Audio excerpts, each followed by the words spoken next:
Colonel, we were talking about debt collection, and I'm always get confused about when can you and when can you not garnish somebody's wages when you have a judgment against them.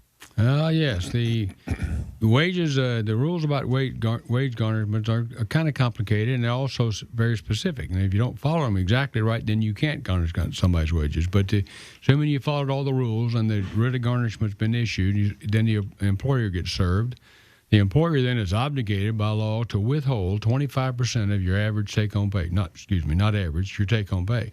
So if your take-home pay is $500 a week, then they have to take 25% of that, which is $125, and retain it. They don't do anything with it. They just simply don't pay you, and they keep it.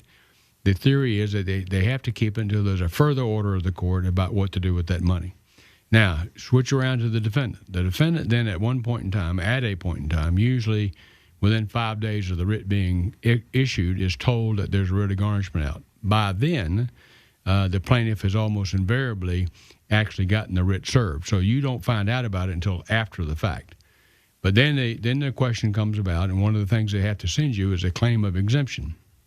It's a form, and it has on there what things can create an exemption for you. As a general rule with wages, it's whether or not you're the head of a household, which means your wages are exempt, or if you're supporting somebody more than 50% of their financial needs.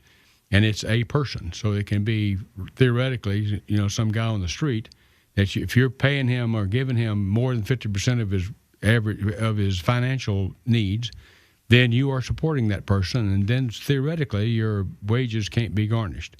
It does take an active response to that garnishment for you to be successful in claiming your exemption. You have to claim it, then you have to go to a hearing, and you have to respond, and the judge then rules on what the evidence is. So it's a matter of proof. But if you can establish the fact that you're a head of the household or will have another exemption, like for instance if you're a single person, can you be the head of your own household? No, you have to be supporting somebody. So you got to be supporting your spouse, for example. Spouse or children, that's correct. And if you're married and your spouse is making less than you, that makes you the head of a household? That's correct. I think that means you're given, in other words, that spouse, as between the two of you, you're supporting them more than 50% of their financial needs because you're making the most money. And if you're paying child support and you're paying more than 50% of that child's needs, that makes you exempt as well. That's correct. Even if you talk, that'd be a situation where people are divorced. That's correct. So it sounds like the ability to garnish wages here in Florida is pretty limited.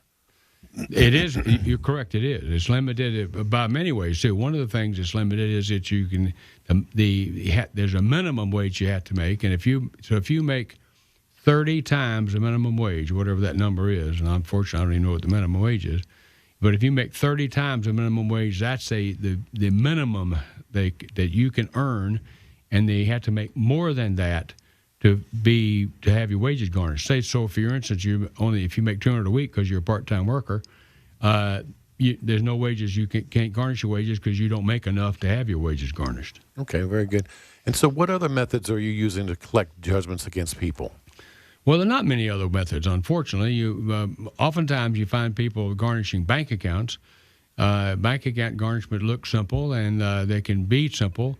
But oftentimes you have exemptions from that too. Like for instance, if you have people whose disability payments or whose Social Security payments or retirement payments are going to a bank account, if you try to seize that money out of that bank account, those kind of funds are exempt, and they stay exempt. If you have those exempt wages have been put into a bank account, and if the wages are exempt when they went into the bank account, they stay exempt for at least 6 months. Now, if they're there more than 6 months, then they lose their exemption as wages because you really can't, see it's just a pile of money.